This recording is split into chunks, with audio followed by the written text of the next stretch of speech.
To first begin our study of logarithms, we need to look at a series of log laws. And these log laws are very important.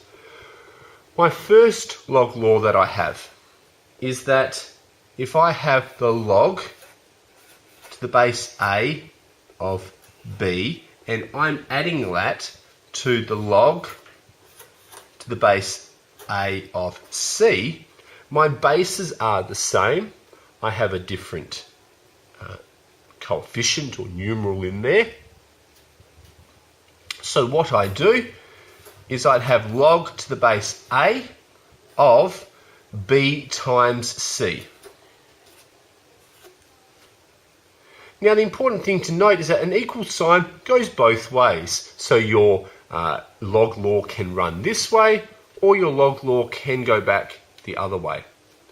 The second log law to know is that if log to the base a of b subtract log to the base a of c is equal to log to the base a of b divided by c.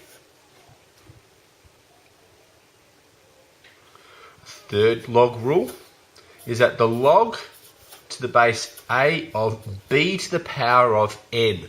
So still my base is there, but now my constant or coefficient in here has a power attached to it. What I do in this situation is I bring the power out to the front of the log. So that would be n log to the base a of b. And the important thing to note with logarithms is you cannot split them up. For example, this does not represent n times log times a times b. This log to the base a of b part has to be kept intact. If you move it, you must move it completely. If you divide by it, you must divide by it completely. You cannot split it up. The fourth rule that we have is that log to the base a of a is equal to 1.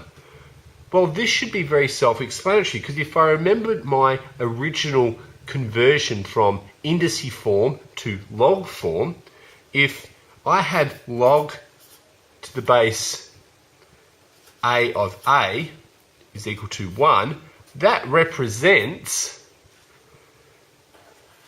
a to the power of 1 equaling b. That was my original formula, and b in this case is actually a itself. So a to the power of 1 is equal to a. My last log rule that I have is that log to the base a of 1 is equal to 0.